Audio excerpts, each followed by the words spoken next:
çıkarsak buraya gelirdik. Demet'in Sezer teyzesi burada oturuyor hemen şurada. Evet. Buradan denize girerdik. Buraya çok alışığız. Siz buraya daha önceden hala evveliyatınız alışamadık. var yani buraya. Tabii, tabii. O Burada çok güzel o zaman. Sezer teyze burada oturuyor. O zaman çok güzel abi. Çok güzel. 5 senedir. Yani o kooperatif müşterisi. Ya Ege'nin insanları ben sana söyleyeyim. Dersen, bizim Çukurova'ya göre çok çok medeni. Ege'li bir kere aydındır be abi. Evet.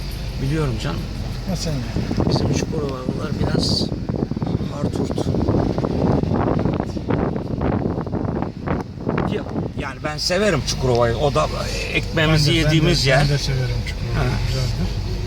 Ama Çukurova'nın üstüne çıktın mı berbat abi. Berbat evet. Allah korusun.